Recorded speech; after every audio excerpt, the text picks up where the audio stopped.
وكل بدعة ضلالة وكل ضلالة في النار. أيها المحبة، من وانا بنجي بانيو نجي 8th day of Ramadan 1442 years ya Islami niji 1442 ya Islami wabote gbeke niji nehumi niji wabote the ninth night of Ramadan 1442. If you prepare a Gregorian calendar and Islamic calendar, you know, in if you prepare a Christopher, alo Jimbia calendar, alo natural like a Gregorian calendar, mene 20th of April 2021, yeah. Obacha wanika semo ya wolonemi natural like Isa'adul Bariya بشرح الخلاصة البهية في سيرة النبوية للشيخ محمود خالد الجهني.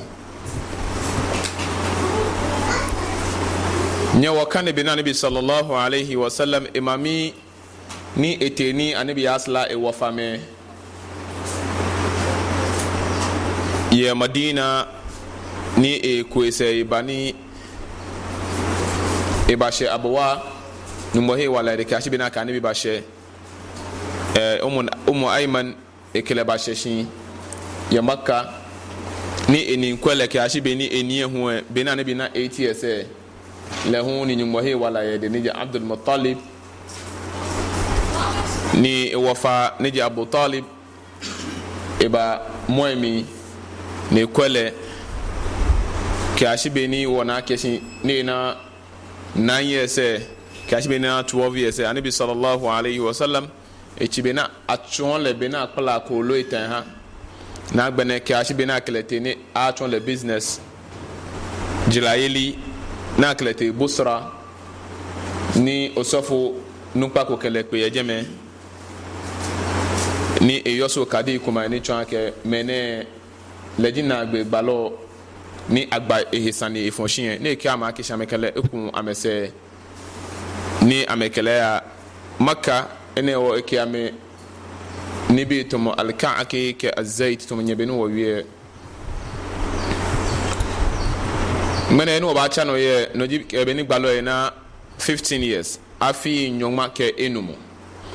malam ke ولما بلغ صلى الله عليه وسلم 15 كان حرب الفجار بين قريش وهوازن بين النبي صلى الله عليه وسلم إنا أفي نيوماك إنو مونيجي 15 years na kan time nomokoka قريش بي كهوازن بي أمتين nomo takuka أمتين بوتين ni ayata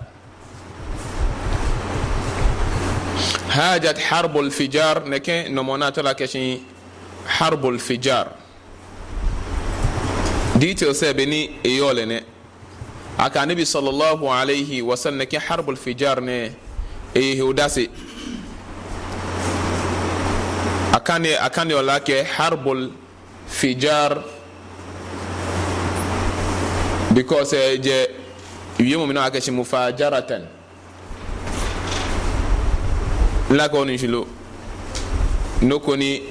effectivement akehi akpe ni ayano ni abashwe lashi achala akashi harbul fijar ejidi efon fimu tuma kamene fajir ni mufajaratan la ko ni shilo fajir no ibawano ke efon fimu fajire shi chomini ifon fila chamena kan because ameno na ken harbul fijar ne no na tala ke harbul fijar because ameno ye nyona nomi to nyontomini muharram nyontomini sha'ban rajab neke nyojine nene ashhurul hurum nyojini anoyemi ni amenoy nakai nyomi ekomi eno wana chala keshi harbul fijar anabi sallallahu alayhi wa sallam yineke nomonehi odase hajat harbul fijar bayna quraish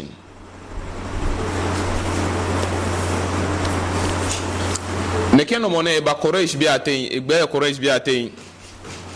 ومن معهم من كنانة وبين قريش عيلان ومعهم من هوازن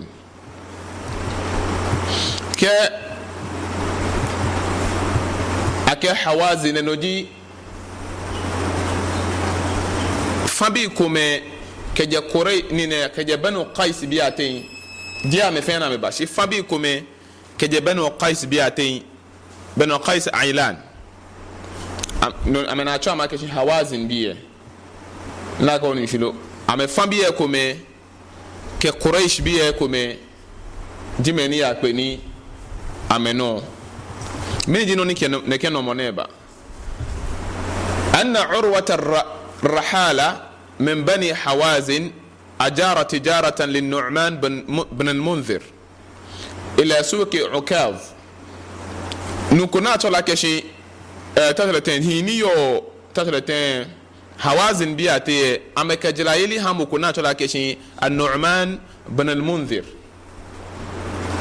أمك jirayeli hala makani bi hala tuma ya ho annoko nakan ya ho ya ukaz jano jala wulukoni tuma baka kashi makola alo nine na jala wuluni faqala lahu rajul min bani kinanata ismuhu al-barrad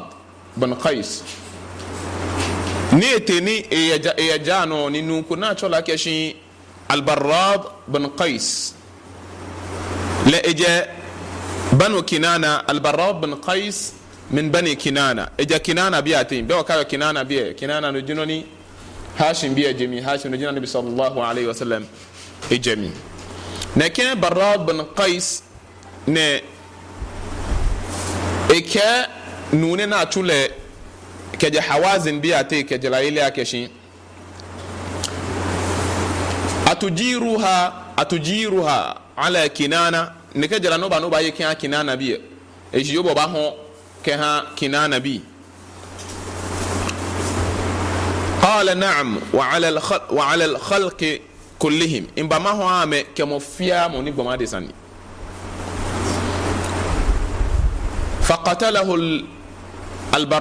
فقتله البراد في الشهر الحرام نيوميني أنو يميه ني براد إكنونينو ينكن يومي ni igbenekenu ne na chola keshi urwa na kanu egbeji urwa ne je hawazin biati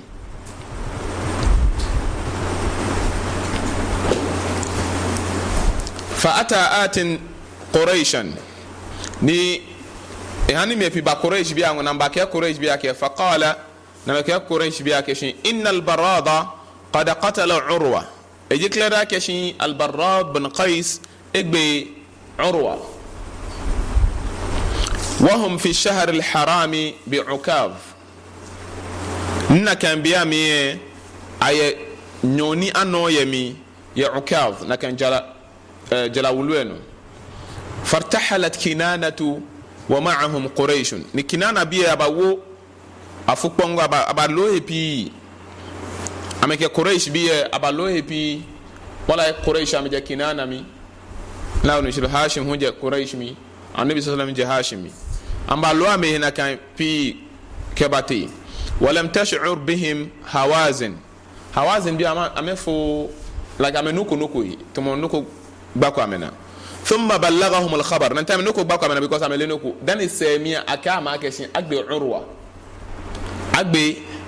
عروة منين يكجلا نكي نيني تولي لا ونشلو نكجلا تولي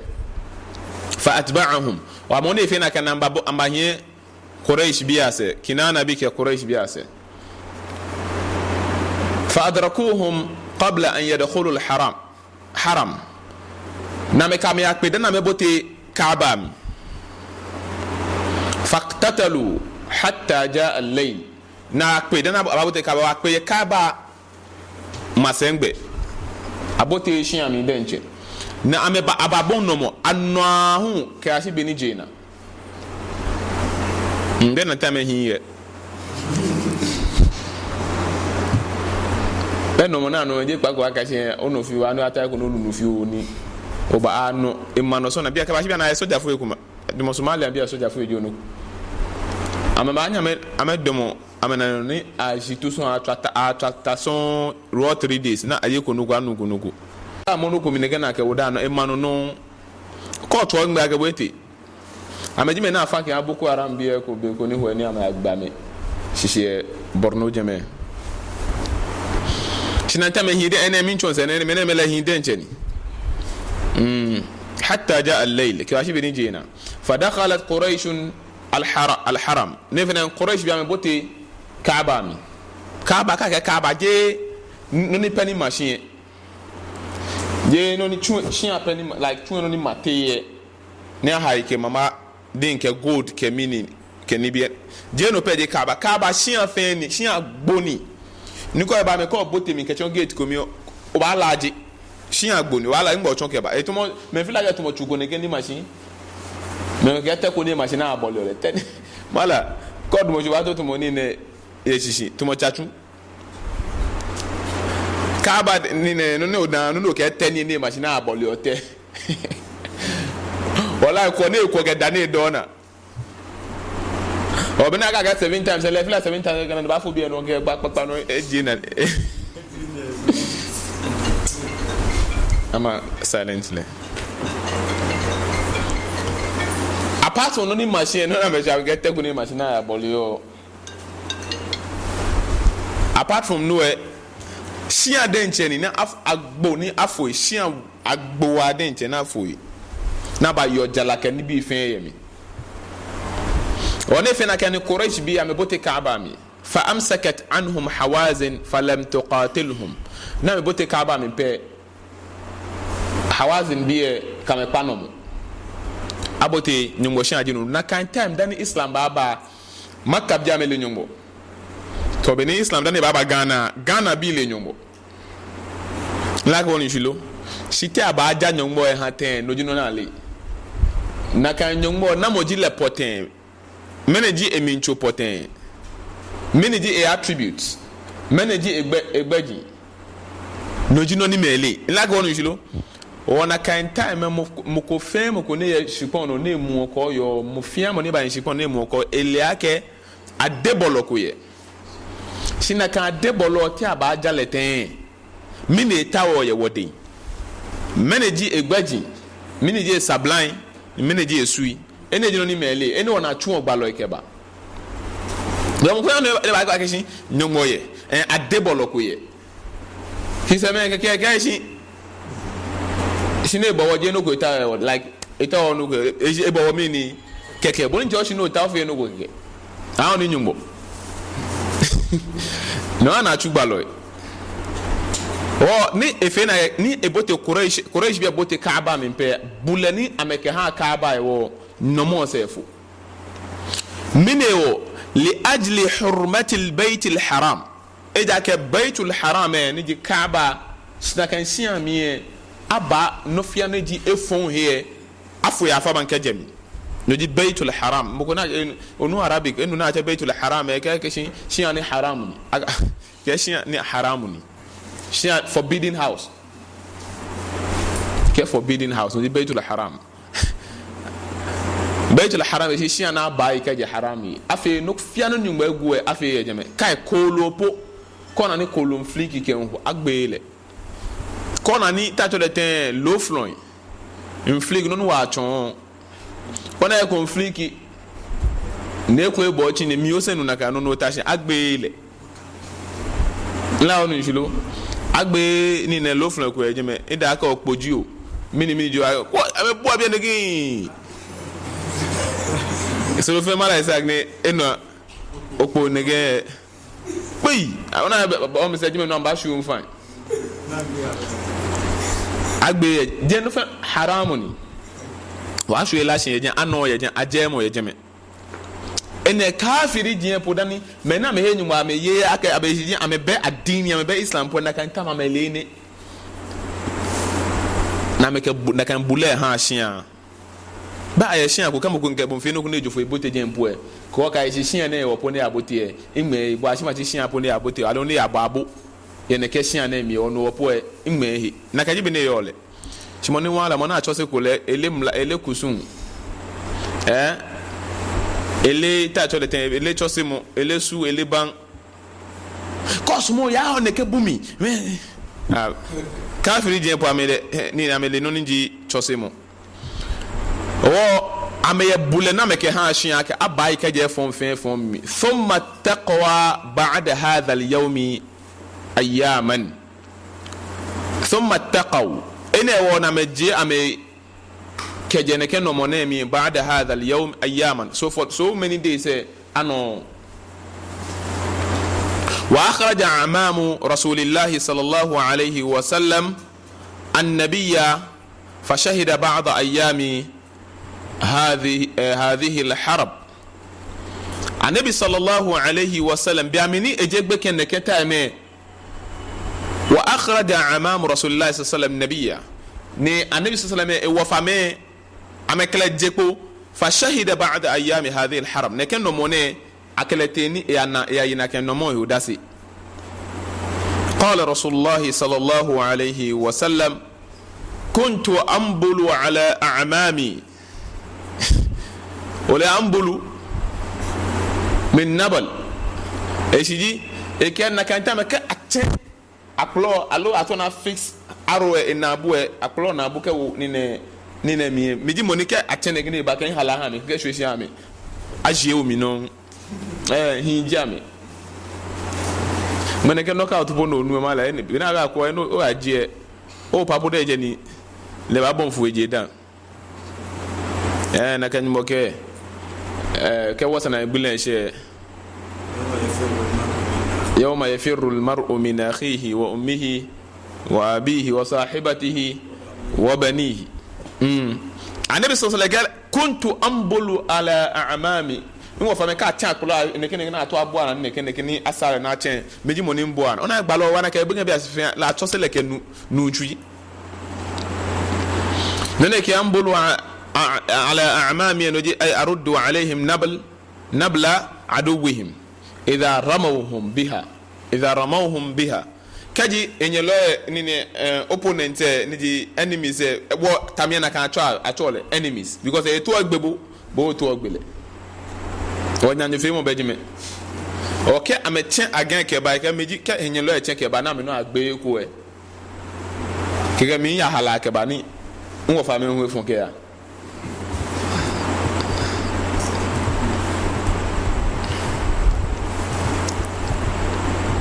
وإنما سمي يوم الفجار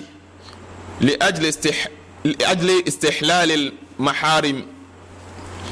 في شهر الحرام أتى نكيك بناكشي يوم الفجار إجاك أمنو يغبني أنومي ينيوني يشياهني أنو ينكن شيا جمع نغبنك ينيومي هوني أنو ينكن نيومي. وهذا انتهت هذه الحرب التي كانت كثيرا ما تشبه حروب العرب. ونكن من جمع إسبافو بفيو أنغسانيه هني إسبافو نيني تومو نموجي كومي نمو كومي ني عرب سي أمي بانو كي أمي نكو بتاني كنو داني إسلام باكوه لا ونشيلو وبك ني إسلام ني هاني إباتيما مي إسلام ني هانا أمي هي باكاشي إسلام ني هانا أمالي فعفو وصفحو كيكي ميموهي وبيامنا باجي أمجيو إسلام أمجيو قرآن كحديث أمتين بنوكو فيو ني هانا منو كواشي بياني إيلامي kama hiye pa Qur'an eno jeni Qur'an hiye pa no tumele no nji Qur'an yi a hiye pa ni ngomlana kan aleke chuni hiye pa no ni Qur'an ento ekele no wana fio na men no o ke bro fo nyi wonte hie gele asumante fio ke wa mete ka men ja men petro ke hwe no pete ke gbe amete no wa men dani ne ke ni ne harbul fijjar baba ne amenomo tabda saghiratan amenomo ejonshi noko bibio wa tanha kabiratan bina ga gbona ekpele manfeki hatta alafa Allah bayna qulubihim wa azaha anhum hadhihi ad-dalalat bintishar nur al-islam bainahum ame yene ke no mona anke ashi be ni nyumbo ke ametui fe anyumbo ba unite ametui no ba unite ame ni nyumbo pe islam kaneke wo amete ne akejia ame kejene ke ni ne bulu ani fe monemi nyumbo ke kane wo amete ke islam qur'ani ke sunna na ke jam ke bulu ani fe monemi na mba tongbe me minje no ba na yene ke no wakane fi onemi ni kasono akeka mini okasiye mini jino no kasiye mi kenkle ta'dhim al-arab fi al-jahiliyyah li ashhur al-hurum li ashhur al-hurum wakase yake shi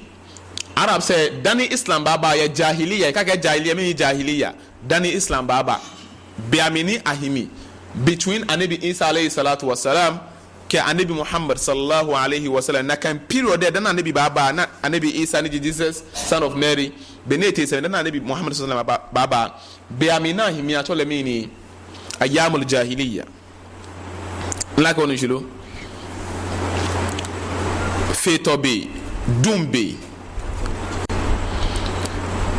naka wabaka saka arabs na kan time na ke darken ages dumbe am important che biame ni lebe ye nyumbo jamo mi important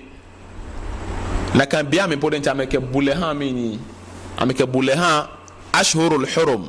ne ken nyojine ni nyumbo ebaye tumo mini dhulhijja muharram رجب وشعبان ذو القعدة نعم ذو القعدة ذو الحجة محرم كالرجب نكن يجيني أفي لميني أكي يجيني ميني أنو يجينا في نكو حرام نكو يمي عرب سامي لينا مكبوليها لي بومبو مسلمين نينا مكو سنيني بيمي oblayoko sanene bimi ye ramadan mi je ashhurul hurum pe ramadan mi شهر رمضان الذي أنزل فيه القرآن هدى للناس وبينات من الهدى والفرقان نكين بيني من بيمي أكشين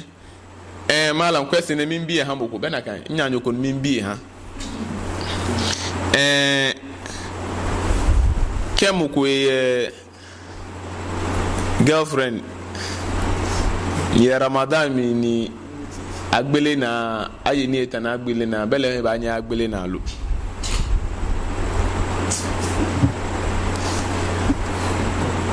ni kela keshi kenkle dating no geni na men date kenkle han si hwe money akoba gboda no ba wi ne po no ni die nyohu e ahu na me fe zina ahu na me fe zina ni nyimbo ke ramadan mi mpo nyimbo fe azumi mpo na afi ni wajie we kaje hia hwehwemu anutumo enami kutiba alaykum as-siyam kama kutiba ala alladhina min qablikum la'allakum tattaqun bona afi ni na nyimbo gbe shi ni jenye kaje efon mi hia hwehwemu anutumo ami ni wona afi azumi shibo keke ofi azumi etan ke koya fe zina wa innahu kana fahishatan wa sa'a sabila hia hwehwemu anutumo ni gbe fon hu ni bono ramadan afi obona afi ni ramadan eje wo keje azumi eje wo keje neke maje ni bi na me shibo ke ko fi tan ko ni gbeke no afi zina o fi zina ye bi ashhurul hurum because me people amele ashhurul hurum o ke ba ramadan mi nyon konkron mi ni ko fi esmo mo ko gaje mala ken juwe tamanya kan gota mi lo ken juwe tamanya wufi manyama wufi lo minele hejuwe sai namo okon fi azun shiko gbona anya fi ezinalu ni wasa hawo kafiri jini yo jahiliya darken ages mi poden jameke bulehan ke ma jinyo jine noni jenyo no nam ta'zim al-arab fi al-jahiliyyah lil ashhur al-hurum wal bayt al-haram ka shiya huwa meke bulehan shiya ona kana quraish bi abote nyime ano noni jenyo no kanat al-arab fi al-jahiliyyah تعظم حرمة البيت الحرام أكثر من حرمة الأشهر الحرم ake Arab say ya jahiliya time amebuo Kaaba ni machine amebuo at all times more than ashhurul hurum epe eshiji Kaaba wada ay ashhurul hurum minju abe ashhurul hurum ju amefi amini ameke Kaaba ameke bulehale ameke bulehana kanshia amecheshiani wache Adam shiani na ba ekumo the time of Noah ni wache Abraham ke Ismail bama na melenyu wale ni yona kanshiami وعمك بولها شيئا. ولهذا لما دخلت قريش الحرم أمسكت عنهم حوازن إنه وني قريش بيا بوتي من بي حوازن بيا نام فنوموسي فلم تقاتلها نيني وأنو ننجيتنو مشاركة النبي صلى الله عليه وسلم في حرب الفجار أكسبته الجرأة والشجاعة منذ نشأته الأولى. النبي صلى الله عليه وسلم لن يدكوه نشكو هكوه نتم around 15 years ifata ina atwana kainta dona nichumune ge chumemi na agbene ho aksabatuhu aljur'a afu akpolo ko ne chule wele no ni shamo washaja'a wanake kakamo humboje ata genke bagabo bwana mala efiene me fembe amene sheku yiku jeno mpe ثم شهد حلف الفضول النضرة المظلوم النبي صلى الله عليه وسلم بيكوني ايش بيكوكو نكو فيوكو كونو يكي تامبا عرب ساتيكو النبي ينكي تانيه هو يوداسي نانتا مهي فافيو نلجي مونيكي سامو با عرب ساتي نكانتا ميتونكو بالو نكانتا بانو وحلف الفضول أنو بعد حرب الفجار تداعت قبائل من قريش إلى حلف أفتني حرب الفجار باسمية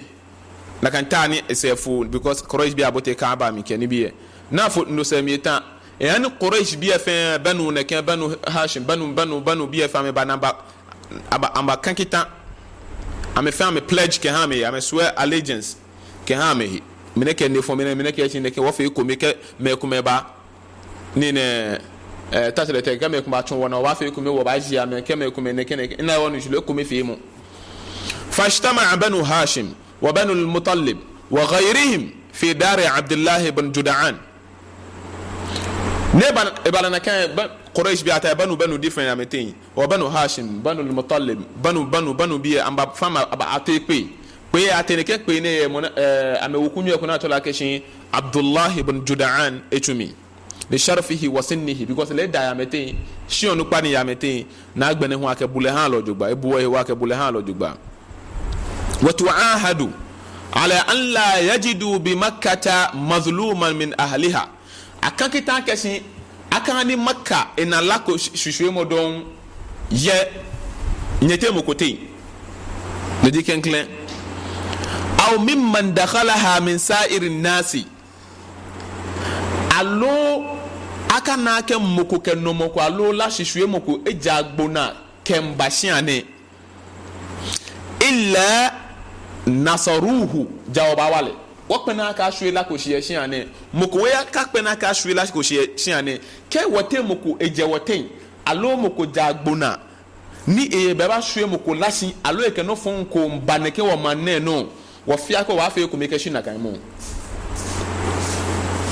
wom kemo ko jagbo ne wa protect le wodenche wono ho wafe mini wo ba protect le ene no jimi ni na like al hilf ركعتي المسجد يا شيخ ما شاء الله وكانوا على من ظلمه حتى ترد عليه مظلمته moko bene ke fon ko baba shi ane mi jana kan fon aketeli lekete back if ya ne ke ba je ke ba ya back nkese ke no ye aketa ba ke nyanyina ba duabo no ke ko se ke no je إنه وفسمت قريش ذلك الحلف حلف الفضول. إنه واني قريش بيه أمتشن كن بنقامو ككتا كامونا يكان كباك بنقامو كومي كهان وامو ناقبنا prevention كهان إفون فيمو أمتشلا كشي بنقامو ni eji agbo alo eji ewulu noko ni amebayo jogba hilf al-fudul وكان من جنوني كانوا نيبا وكان سببه أن رجلا من زبيد قدم مكة ببضاعة فاشتراها منه العاص بن وائل وكان العاص ذا قدر بمكة وشرف فلم يعطه حقه فاستعدى عليه الزبيدي أو الزبيدي الأحلاف عبد الداري ومخزوما وجمحا وسهما وعدي بن كعب فأبوا أن يعينه على العاص بن وائل وانتهروه. من جنوني با نوكونا تلاكشي نوكونيجا زبيد بياتين إبا مكة يا بضاعة هكوني نيه باجمه هوني فاشتراها منه هون le sorry alo le honi like jalayeli miye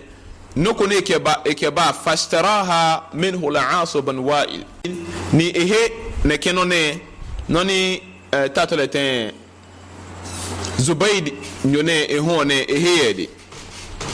wa kana al-Aas dha qadr bi Makkah wa sharfin e bule Makkah biya to jogba ne yehe wale hu jogba falam yu'tihi haqqahu nehe niye nisani biko le jama kabia te ko le Quraysh biya ta lo ko nehe niye ya Zubayd nyu ede esumoni epele bonisa fasta'ada alayhi az-Zubaydi al-Ahlaf neke az-Zubayr nyone eba fa enane keshile jele pe efenane keshile eke عبد الداري ومخزوما وجمحا وسهما وعدي بن كعب نكمنا تشام غبن في اتشام فياكين ني اباوله بنا فيني انو فابوا ان يعينه على العاص بن وائل وانتهروه ame tazalete ame pena kan ba wale ni ake Aas bin Wa'il eno ni ame gulake iba fe na kan ama kan ni ne ko bona fe ni me gbe fe potin ka anna rajulan min Zubayd qadima Makkah bi bidaa'a fashtaraha minhu al-Aas بن وائل وكان العاص ذا قدر بمكة وشرف فلم يعطه حقه فاستعدى عليه الزبيدي الأحلاف وكما كانوا كيبي فلما رأى الزبيدي أشر على جبل أبي قبيس فصاح بأعلى صوته فأشعار يصف مظلمته فقام في ذلك الزبير بن عبد المطلب وقال ما لهذا مترك فاجتمعت هاشم وزهرة وتيم بن مرة وعقدوا هذا الحلف وسمي حلف الفضول. اوكي نيني تاتولتين bemi ni ashishi le ni eche ake abanaba wale ni jibina ashishi le Az-Zubaydi nyue ni eche ake abawale ni eche neke mene eche Abdaddari eche Makhzum eche Jumha eche Sahma eche Adi bin Ka'b amefe amepena kan bawale bona fe ni ahe eninke hale ahe eninke je al-Aas bin Wa'il de ke hale obe ameni Zubair nyone ina efoni eba ashishi le cheme na bawale akpena na bawale ne bale na kan ake ni ekogon fasaha ekogon ko na tola keshi gonko ni eyo ni ne abi qubais bi atene ko na kan gon fasaha bi ala sawtihi ne bombolomo bi ash'ari yasifu mazlimatahu ne bombolomo ne egbe mi wana ke mene mo kuna shishile فقام في ذلك الزبير بن عبد المطلب وانا ناتي عبد المطلب نبي الزبير اجى من بيات قريش بياتين وقال ما لهذا مترك نك نمو جيموني اشيل نيكو ميتوني ابولوني وني بالنا كان فاجتمعت هاشم ني هاشم بيه با وزهرة كاغبن وتميم بن مرة وعقدوا هذا الحلف نعم فهم باتوغدا كناس شي مني وفي وان باتوغدا نميني وهي انينك هاله even كجبو العاص بن وائل ندنت وبو مكبياتي نو شيمو كله وبا وانا كمنا هي انينك هاله لاجل ان من قام به كان في اسمائه الفضل اجاك مفياموني ابا واني ابا fight for مكو justice كهاله acho nakame amegbe fen acho amakeshime naka dhul fadl mene fadl nyoni aka fadl egbe wa tola hilful fudul jam'ul fadl mene mukuni agboje ko fight o ke ham me justice na ka na kanta mene ufata na kan ma he acho ba aka fadl gbe ogbe shian wuluni mini shian wuluni egbe mene fight o ke ha me justice he kal fadl bin wada'a ona mukogbe wada'a na chala keshmin al-fadl bin wada'a na kana chama kwa ke al-fadl bin quda'a na chama kwa ke al-fadl bin shura'a ona bana megbe baton no di hilful fudul wal fadl bin fadala la gonu jilo hilfin sumi'a bihi wa ashrafahu fil arab ena jigbe neke al-hilf ne gbenkpamo ekomefe mo ken ha justice ne gbeni awoni alo buleko na ken amakabiye ne fe gbejin fia ken ni abo fefia ka ka shia ne al fadl boneke shia ne abo le fe shia jin fia ke arabiati qala rasulullah sallallahu alayhi wa sallam ani bibe ko ke sahaba tashne ke ama keshin laqad shahidtu fi dari abdullah ibn jud'an hilfan wa kana ni dar abdullah ibn jud'an Abdullahi bin Jud'an eshiaji ladish wokunu pa konu ya mete na kan time ne atekpe ate na kan pe ye shiami anabi ke iye na kan pe ye hoda sin fatahi shahidu ajene tene ke ngbe ana in fatahi kama ko ka shahidul badr unaka shahidul badr ejene ya badr yoda se shijimi ni egbemeni anu e badr e ke la qad shahidtu في دار عبد الله بن جدعان حلفا ما أحب أن لي به حمر النعم إكا نواتي كياني يا يوسي نوني أكبوجي كبوليه فيني أباكبو نينا تاتو لتن أفوكو اتوجي أفوكو اتوجي تمامين تاتو لتن أباكا كشي V8 like cars ni jala wake ni bi no ni ba she no ni oni ni ba she no aka abache wake al fadl bonneke ni ejiyo ba gbe me ni ya fe na kan suwe na kan allegiance here o ya bule fe mo ni abake bo ta na Lamborghini walau ud'a bihi fil islami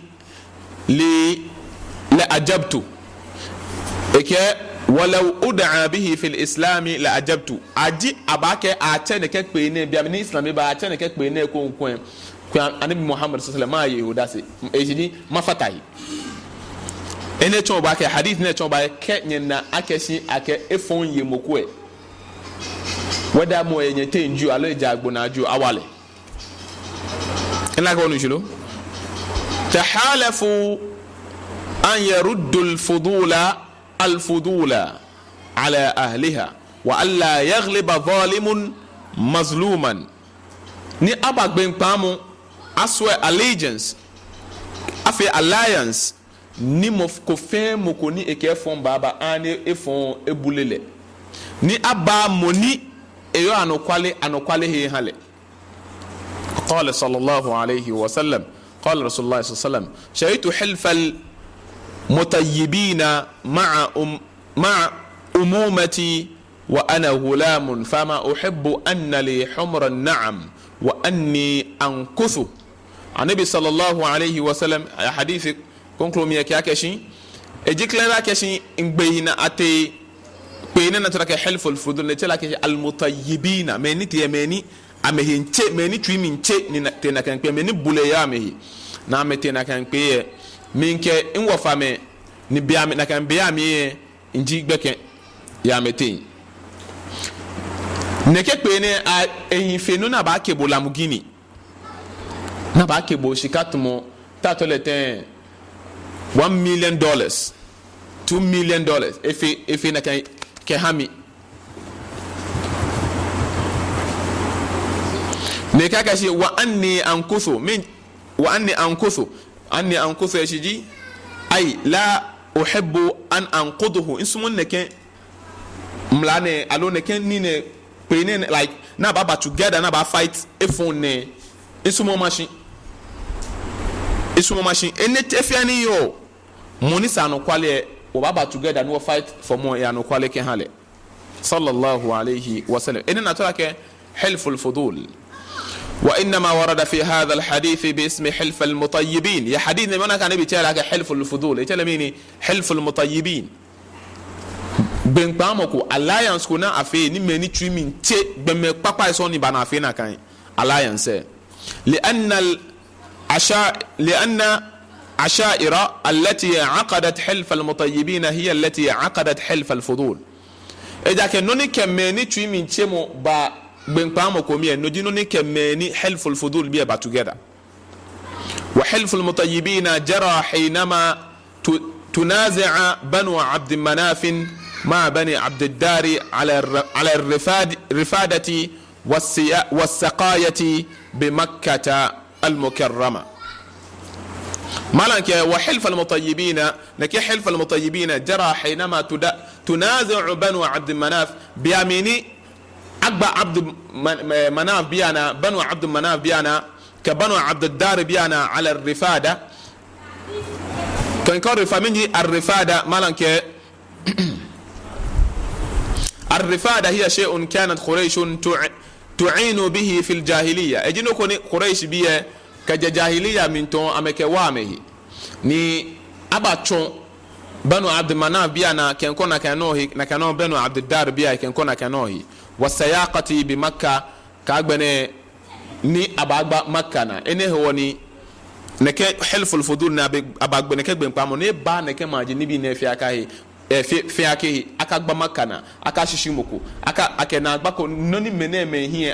akaka fi ame noni meneme sumo akaka fi ame noni meneme ka shishimoku atawo ya no kwale ke hale sallallahu alayhi wa sallam minjinu wa bana neke nanu wakane nemi مشروعية التعاون على فعل الخير. نحن كان سيرة نيتشون واكشين ومداك بافي project نكان project نبا هنميني أواهي كها إكبا فيمو إنه إسلامي نكان نونيجي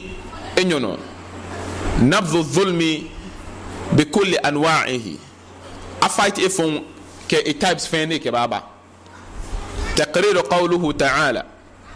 قوله تعالى إن ما نمويمونومي على نمويمومانومي يا سورة المائدة هنا نموكاكشي وتعاونوا على البر والتقوى ولا تعاونوا على الإثم والعدوان. نموكا وتعاونوا على البر والتقوى نوانيه نفيكمي يأكبا فيمومي كنمو تويبومي ya nyumo gbe se mo me nyefia ko me no ni ke nyumo gbe se mo baba mate ka gbe no ni ke mi ni nyumo bule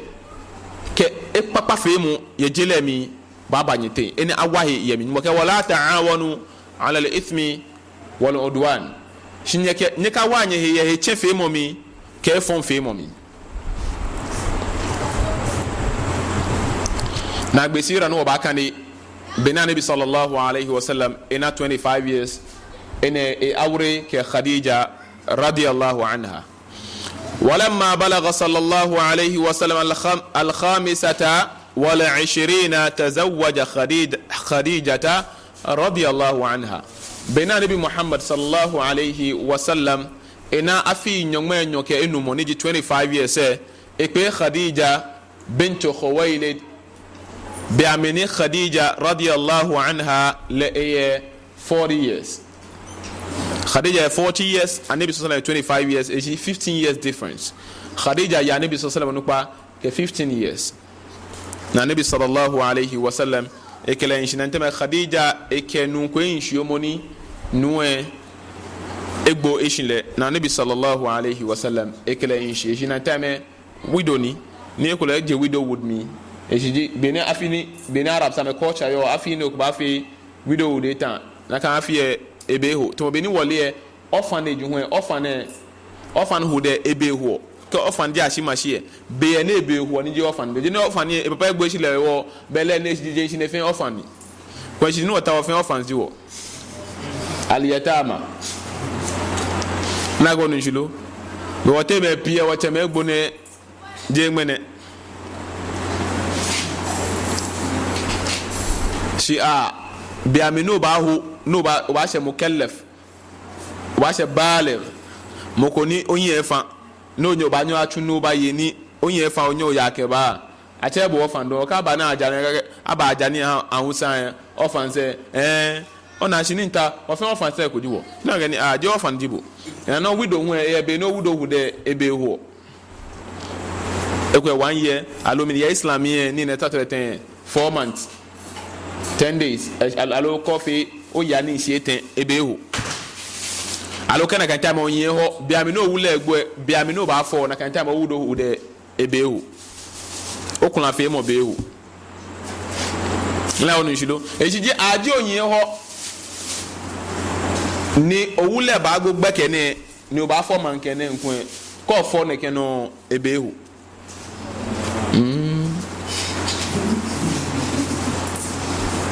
o feta ko fo ne keno feta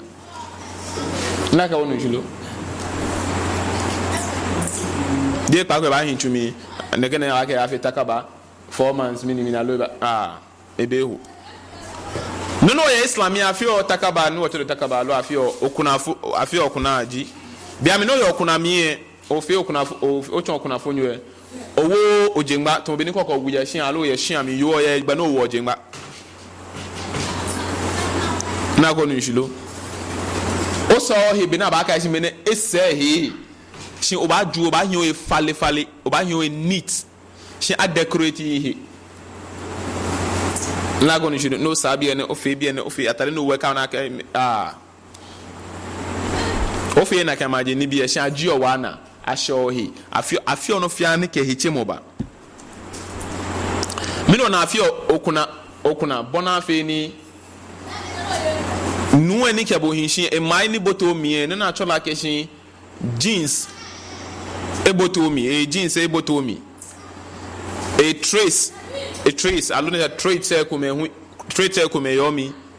be amini o afi o ya ni e for ne ke maje ni bi ne ke jo system mi ke ashibe no ba fi o ya ni ba la ba ho e ba fo ke jo system ni ba ho shiete ni ne tatoleten o system mi e ti agbene nunko ni ne bo omi don DNA ko be omi don e for DNA gene fi akini gene natural like deoxyribonucleic acid e ju ofin ke jomi ni efe o system efe ready ke ha nunko konklo o ke nunko ye bo pe mo na kan ta anya pe bo de man like onu nshi no hani yo e beninyu we bo your system biologically physiologically yo nye e ke hinye nyo enshi the reason eji ke moko DNA yomi ni eshako de no fe ya ni shieten o fe menstruation shieten ne for system ni within na kan 4 months nunko konklo ke boya yawo lewe DNA boto omie ona no chala ke DNA contamination DNA ameka me akpe ne tonka ameka me akpe chon poison your system emi ni ke chon ni ne poison your system emi e destroy bomo o tissues ko system e denche wana mo fe on e fi o ash bro no shi always am here chufa ni sane coin sane ke na fe sane e ba fe because the show body effect mo egbation wala e fe no bona fe na get chalk ni ni enwe nyuma boko boni wa hi e wala na kan so how ni body to fit body with different DNAs je DNA enyope beke komepe DNAs ka beni me private part e boy public part okay share ko ni bia na ahe a patronize bodo because fresh blood e ba system me na ma fiti am e pa ko abonsa ba use am pa ko o bo bia na o ba system ngo ana shika e don like on shilo o na me na gbe mi am house garret you fe you if you ash ni na da na gbe wa na ke ye zongo jina me house garret no mi do wa fi when I kata me shikale na me spend no on chofan ka tali na ba wo na me check atale mi mo ne pe na ba ka she machine ako e machine ne ke self contain mini self contain because chofan je no ba use e wo be se me ba ho hia ke ba ton useless at the end na kan time ke so fo nyodi le na ntane e ba le so mo tumi ya na so le ha le ke muslim ni na ntane ba fe sadaka na imam na fe ado ha le kulu allah etete a to go see ko me ni mo ha wo fe ngame ke wu me mo ni be ko pa ko ba fe ado ha le ni pa ko ba ko te aya ji na ba tun akesin wana jahili ko be ke ba kesin wallahi amaji me ni sanu wa pe no wa chaka me shege inshi mo ne fe qur'ani ka sunna ne ho hijabi ke nikabi mi ni ya amazan plate pa wa fe wa ja kesin ni be me fon din ame wo yesu ba yesu ne ba je mi ba ina woni jilo shini daga ba ti bia ne ke je bi bia ti ba ti bia ne intine mi gba si bia ne ni fo afi nyumo ete ke afi nyumo adu mi ni fi gba si bia ne ke je ba ke be ni bo fi awon no le mi ke je be no le mi mi yiro ni fi o je me yu o ge chon na ataki na fi onu fi an time no te last of be no ya no go be bo fi mo pa go ba ge sin be ne bale inna lillahi wa inna ilayhi rajiun nyumo no ju wo ke be wa kun wo se ke anyumo jo te nyumo wo si wo mele inshallah wa fi ado e ha bo inshallah wa fi ado e ha bo nwe no go be able to system le if you transfer le if you mumu le di dona na ka mo ko ne in case mi no ni nye nke ona bulu fe moji da na kenye otation no ba use odwem o ko odwem so ne bala o ka awie o le no nji ni le ni nu ba nye pe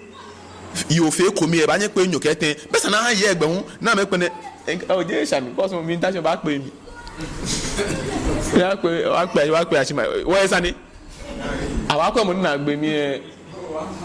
ba bo sare o awa ka tai wa na bo ne je no system ba to ma o bi le be ne ba ju na sanu ke mo do mo na afo bi me na be no yen wa week ne me ne nu e me no ni nu e week me ne junior no ni next week abu no ni next week ko no jira mi na kan inshallah o bi le more than China and you if you don't Japan.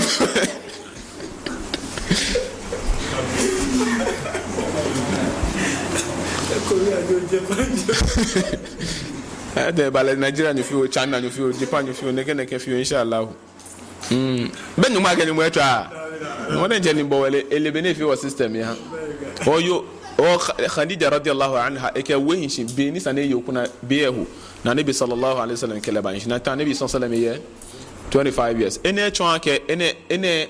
even before Islam pony. Now when eton ye Islam ho ke bo ya pe you me 25 years.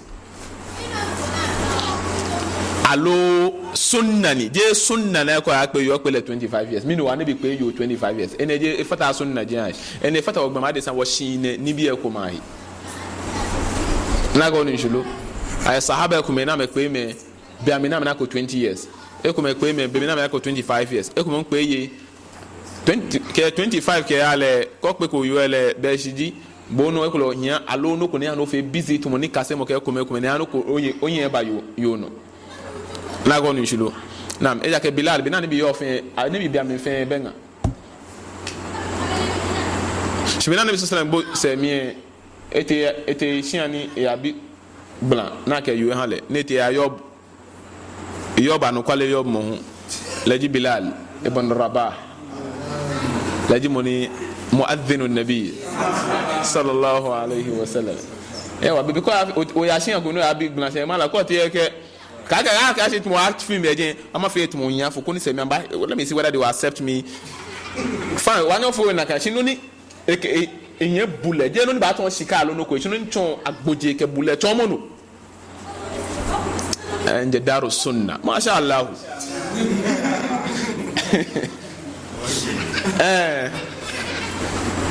alo boy go o dia je graduate o je karatu go ofi enye boy kama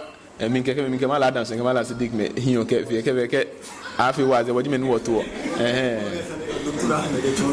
Dr. Ahmed inte wazi nshida no ni ba twa agboje mala ko te mo inshallah what no ni kengle no ni je nyo anyway ton sunna ke o yo kengle no ba pe sanefi okuna fonyo mo ko na agbo asile na ko nu shilo to ni jahili je kuma yo ni fe ni ka ahlus sunna be jinye sebe sanika nya pe yo ni 40 years now ni yo ni agbo asile sanefi mi ni basawra alo ni ne yo na agbo asile widow okay mala ngbe yo mo ne unje okay but I know second wife mo ko ni 6 years alo 9 years alo ona be na jahili jinja na je hu na wi oni na gboma de san choice ni gboma de san mo ha wona kan choice se wa kana nabi sallallahu alaihi wasallam ya pe ni khadija ko le khadija arab ni o be mo ko ya pe bo sa do pe ana ga ni agbene olugen ya fiu ni mo asa hawo alo ba ke she khadija 40 years o sani boko 25 ona 25 ko ya pe mo yo ni 25 40 years ni no ji sunna no bulu fi money enegbe no je no atole sunna la ko ni shulu كانت خديجة بنت خويلد من أزكى قريش نسبا وأعظمهم شرفا وأكثرهم مالا وكانت تستأجر الرجال في مالها خديجة رضي الله عنها بنت خويلد من أزكى قريش نسبا يا قريش بياتي ka aka ato mose ko kwele ka nibi ko ka ato mose bi na nibi se che ke aka akwe anabi papa ajimene papa ajimene papa ajimene enjimene enji ko be na se ti ono na kan no khadija ahal nasab ne fi mufia nasab wa azamihim sharafan yefen yeni yo je ke hinfen ka bo ahin ke yefen ni yo quraish bi ate ejilon ya quraish bi ate hin ke yefen ni yo quraish bi ate fe ka bo khadija fi mufia wa aktharihim malan efe quraish no fe quraish no shika efe amenina mo nga ke nina mo na kanta je dinar ke dirham pa aton shian tatorete afukpongo teji farms mini eye nina mo poto fi mo fiamu ahu wa kana tastajiru ar-rijala fi maliha ahu ni himbani ameba hiyo shikana meke atuni on commission anyway islam moko banya ke bank ni o baba fashika nuchumo no ke atune nuchumo ka estimate se na mon baba ne ke se na oba ha won ne ke percentage yami alo mi yeshika alo ashimashi yeshika o teru afashika eko alo shikpon alo mini ka ke ha boe nuchumo no ke atun na estimate se na mo ni baba ye he na kan se mo e ba ke chuba o am 10% alo ba 50 alo ba 40 60 na baba agreement energy ribani la ko ni shilo riba ekoton riba nasiya riba ekoji no baya bank no ya fashika no ni nyumba feel haram jino nyumba ke shi me na me yo riba amenye ameteshi fe wasana igbele no be na menteshi amegbeshi amenya amedo mo she wasana igbele no lo mo na ejidi mo ba na le to ya fashika ne kantu ne na jele mi wana ke ya no na ka gbum ke egbeshi ke betu mo eteshi gbum ke egbeshi wasana igbele na ka yibi na amba achon ke mo fia na ya yo loan ni riba ni jole dane ke nyi wake to mo nyuma wole nyum dane nyuma wole nyum o no di bank o ba bank afabosika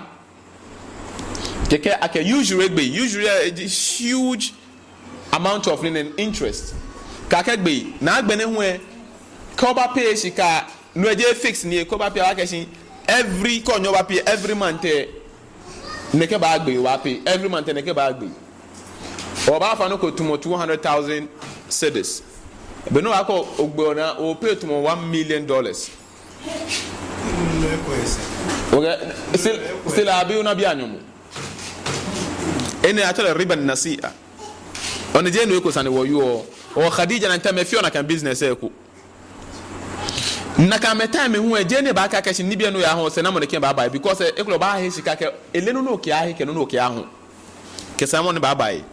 o ebi o akashi sane moni mba o le ake e anokwale gbomoni wo me ko ba yo ka mete po me ba don o ba ko fa sika na ke atuni ya bi bank say make me boni na quick loan get me na fa MTN quick loan na ka fa le quick na no quick loan na quick ka je me ame cheap use do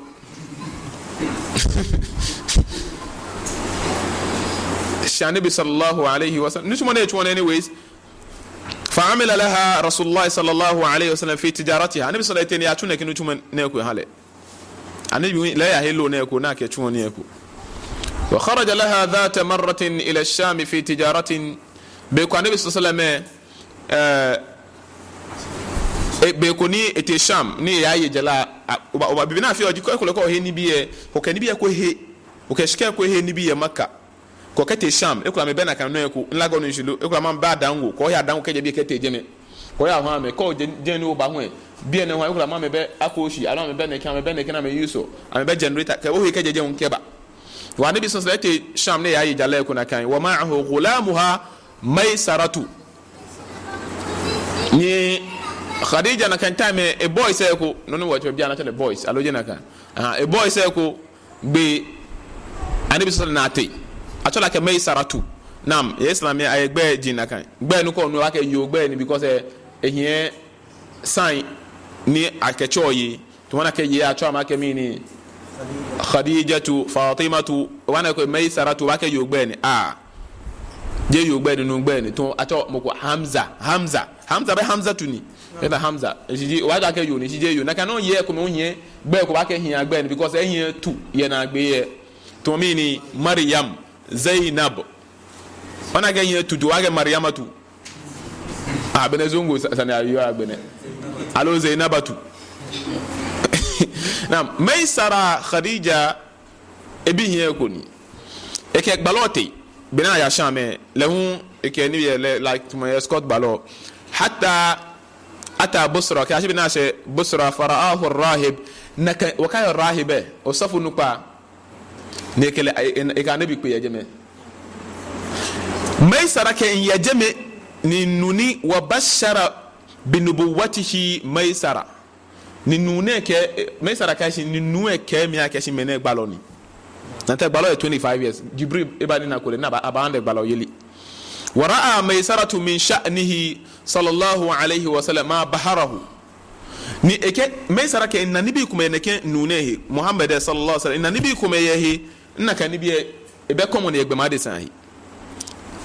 For example, no fi ameke eke no fane eke ne ba ke mo ene mi to mo he ni be na ka hie ska o ba he no ko eje no atase ko ho eje o te ko kra ho o ba he ba nu ngwa kwa he no ko ba shift o shift ka ba bia no ko shoot ko onu nshi eke no fane ba lo ke ne ba mo mi no ke no ka he.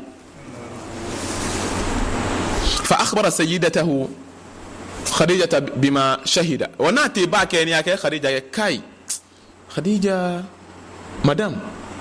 wallahi man ne ni bi ni na he je hwemo gbomo wuluni wa bi kalami rahib ne kele rahibe husaniye e kele software sanake mene gbomo wuluni baloni woni ake Khadija na ke ake gbomo popa ni eyo anu kwale keke ne monokomino ya agbena ba file balone ken فرغبت خديجة رضي الله عنها إليه أن يتزوجها لما رجت في ذلك من الخير. إكبر نبي إكبر ني خديجة إنه يقبلوه خديجة والله last 2 years ينو كان تفسير وفيده هو نك رمضان في خديجة سندسون بوا نموني جل بوتة إيه كاشي تومو لا هو نجلو we go je me tell no kaswa bia ni bi ni ba je me Mugashi abaka so about 3 days on one go new school and now on you Khadija, the most wisest women, one of the most wisest women woman on earth. Like bomo e4 ye fe na bofin ke e4 fa me fiake no ni je nyu enasa fe mo fiamo enasa ka okwa ese mo ni jile poten fe mo fiamo no ni je te e sika fe mo fiamo eta me sika fe mo fiamo no ni je jo ehin e kachi fe mo fiamo no ni je te e ke no ni fe mo fiamo hishi Nabi Muhammad sallallahu alaihi wasallam o akake Khadija akayu ake eyemu ene to yema na sallallahu alaihi wasallam jo ulama yemo ekoni yasirami amaka ke bomade san ake eyemu she Khadija eyemu le bomo ho eyeshia ho eyjelemi na bakela ake janna ni fefia ake ho ake hale ni jannatu firdaus eyemi eko radiyallahu anha kun ehe sikamo nenu ni bi anokwafoni neke ni bomokwa ni le no ba fe le gbalo ke ni bi ona atisika tan ke gbalo yesika da bi shine nu ni bi papa science neke na ke mene successful husband mene ideal husband je no ni ehwe ake eba ke na nkwe gbalo ke le ahinshi je ni ete abi gbalo so mo o boyo nam keji oyesumo nu nkwe oye egbe no ko nu ake shimi ni min suma ake oba pe mi je no ba ga shi insumo bu ene ajoman la wimon ajoman la wimon no ba ke masuma ke oba bi nshi masuma ke o ke me ba hinshi masuma ke o ke wa nje ni to nu enshi je ne ke we ba hinshi yi ila ko ni shilo je no ego je pa go nu ntaje che ni je chele bna na o pon mi kenje yoko chumi dabi o akemi ni faraghibat eshe echon esomokpo when before ablution, okay? فرغبت خديجة رضي الله عنها إليه أن يتزوجها. خديجة توني بيكم يكن هاك بالاك باسو ما كميني إبا أن يتزوجها يعني يحب أن يحبها يعني اسمه بو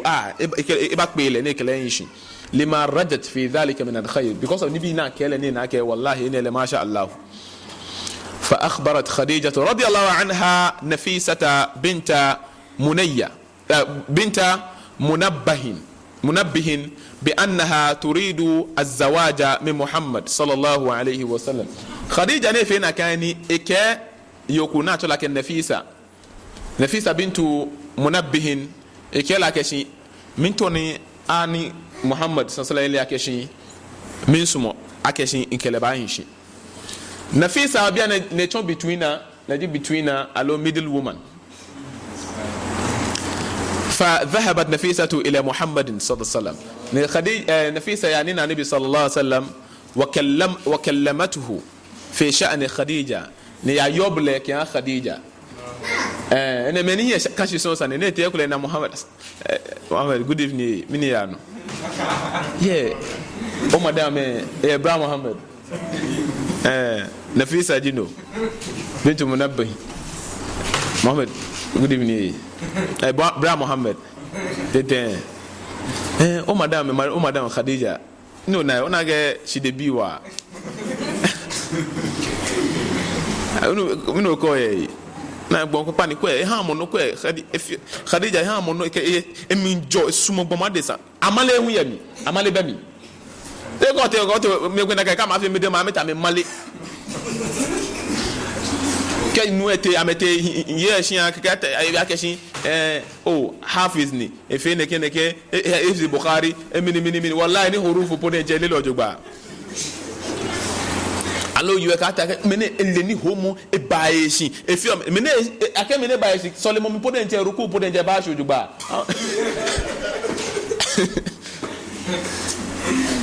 esi mo ne je ye de je kati amali ajena ken Nafisa bintu Munabbihin eta anabi hier eta Job Khadija ken hale Kibra Muhammad wote kumo Khadija ona ge shi de bi odo e form wo wote kumo wa ke 16 years no agbene eyin kashin e neke efe neke ebuo mu e ke bule ha mo fia neke egbaje fe ha Khadija Nafisa dino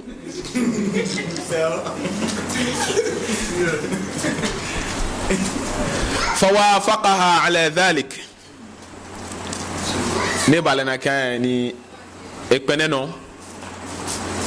بالوك بننو فتزوج بخديجة بعد ذلك بشهرين. After 2 months now prepare no after 2 months no ni afigbalan after 2 months ene jahiliya me poni anako Islam. After 2 months no afia awri moni nyeni nke be mi ne ken zina sani ya Ramadan mi ne ke mi ka kashi ame date 5 years nika degree po fi obe no gbena no joma alofu national service ka gbena afa zina so 5 years e be bia ke Ramadan ne abanya channel ene kuma gbona shi ne me po aya within 2 months no afi no fi aneta wa asdaqaha rasulullah sallallahu alaihi wasallam 20 bakra. Allahu akbar. Anabi sallallahu alayhi wa sallam ni ne ya pele shikani ekete shikani ka abo na ngmenenye heto na heto market shikani enye heto nujunu ne e submit ke ha ni ne Khadija radiyallahu anha fawaladat li rasulullah sallallahu waladahu kullahum illa Ibrahim. Khadija jimone fok balo bi fiake hale ja Ibrahim inshallah min to bina afi bala makande noni baye jame ke hani mene kan ba so ni nte dan ne ba na me ko e ba te min to makande na kan no ke anya na kan adabu lo e ninke doctor fio e kan jame mala wanyo posin bana Abu Talib fi be mini ati yo ma shia na afi bala na abi Khadija shia khutbaji نانو خطبة أبي طالب في زواج ابن أخيه محمد من خديجة بنت خويلد. خطبة يموي ni Abu Talib ewie bala sinamie yemo na yuona ke fi obana to la khutba na te na yemo na ewie ene isnadi ko kwa be mini be je take hikma ni yo yomo min wan wogbala ene je adab mi be ma bi arab se ameni nemi eke alhamdulillahi alladhi ja'alana min zar'i ibrahim wa dhurriyyati isma'il wa ja'ala lana baladan haraman wa baytan mahjujan wa ja'alana al-hukama 'ala an-nas thumma إن محمد بن عبد الله ابن أخي من لا يوازن به فتى من قريش إلا ردح عليه برا وفضلا وكرما وعقلا ومجدا ونبلا وإن كان في المال قل فإنما المال ذل زائل وعارية مسترجعة وله في خديجة بنت خويلد رغبة ولها فيه مثل ذلك وما أحببتم من الصداق فعلي. الله أكبر. نواجنو أبو طالب ندانو ماشين كن أدانو وين أتوانك شيئا وجميع شيئا أتوسي ككسوم ما كسوم جه كسوم كك النبي إبراهيم ke Ismail kusu e keshi minda ni moshi moni ejie wo keje Abraham shemi ke ebi Ishmael shishi ni moni ejie han wo fe na kan bi eko de ya kaka bi atona eni wo jojo ba waja'ala lana baladan haraman ni mo ke oje shipon ke ni mo ke wo shipon ne bayi mi wa baytan mahjujan keshia ni abai وجعلنا الحكام على الناس نمفيو انا نان كي كوتي كو بوزيشن ايو به كوتي نا كو بوزيشن انو كالي نو جي شيكاجي نك وجعلنا الحكام على الناس نمفيو نين لومو يلي لوي نمو با مي نانتا مي ني ام يو مانچeme نمفيو مانچeme ni wo kodogbe ma desa wo fe judges wo fe wo kingdom e ya nwenfimo fiamu no ka gbe na mabadi ejeme kada no mo shige no fa na se ne ke thumma ye no je amma ba'd ya ne se inna muhammad bin abdullah bin akhi ibn akhi niji inye minu e bile man la yuwazanu bihi fatan min quraish moko be oblanu ko bena kala batu muhammadi ya quraish bi ate illa rajaha alayhi ko ka moko tuwe he jona ke mo egbe shi birran ebuomo na apa wa fadlan na nunyan ye fana bna yobo na anukwale uso ayo wa karaman wa aqlan agboje ebuomo na agbene hu ehe kashi aja koko bi yoba ha moku e bi o ya kese ye na me na efen lu e ye na me kolu alo ka we boga ni jablo cheba alo je ni ne ba ni ne masha Allah wa tole muhammadu o ne o sallu ala nabi bonje e ba ku isa ba insha Allah ehe kashi wa majdan wa nublan eshinehe eshidamohe ye wokumate ye edamoshodogba wa nublan ne esehunche eshiji ni neteleten noboni alona bakechi royal ni wa botu ne yobe ne eti suban papa tan ke benin gba loyo kakan ke ni ne ti fen tan ne kesin wa in kana fil mal qullun si odo wala ke sikale woye shifa wana ga sma je shika gbeme papa asin je shika ni shika le no le jomo ni mo ke fatahi ken mo so ke fatahi fa innamal malu dhillun ejikla ke sin shika le anu kwale mo e cover ni bi ko me ha o shi zailun shi be ko she keke hu e ba keke hu zailun e ba ne ya wa ariyatun mustarja'atun na me shobe ko nye eketi omo ya mi ha mo walahu fi khadija yene ze to chanke ni ne onyanfo bi ni mo e be ko tun si fese hu e walahu fi khadija bint khuwailid raghbatun shi akeke khadija ba hin shi ona ke khadija ni shi akeke le ba hin shi na te akeke shi mi ni yo ni shi akeke odo balon sumole nunko ne be do mo ya ke khadija ba bile so mo lene suma khadija nuni tawoyo wanu shishi walaha fihi mithlu dhalik khadija huwe lehu isumole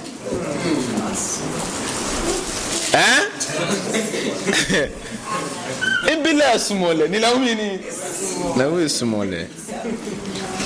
wama ahbabtum na gbene na abia ma ke wama ahbabtum min as-sadaqi no fanne ba titan ke sadaqi ne wakene ba numu eke akeshi fa alayya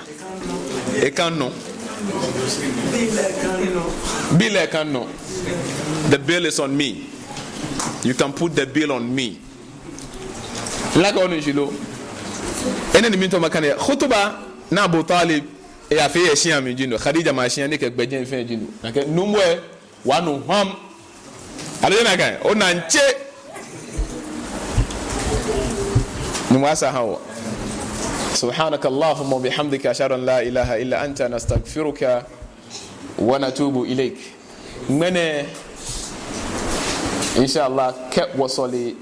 إشاء إتان ني و sister could be question ku the question is in that case it is time is and what can do na kan karatu ya masalaci ne Bonafi, because the time of in karatu was to 4 years ne time it yeah like it's long time maybe na amba na kan karatu or inshallah ke was solitan wa fin karatu within some few minutes inshallah o ko solitan wana tweet on ke ngene ke new year ne ko Ramadan ne mi dan o ba pe ko Eid allo once in a while because it's once in a while for inshallah o ngene le ke no ke am subhanakallahumma wa bihamdika shar la ilaha illa anta nastaghfiruka wa natubu ilayk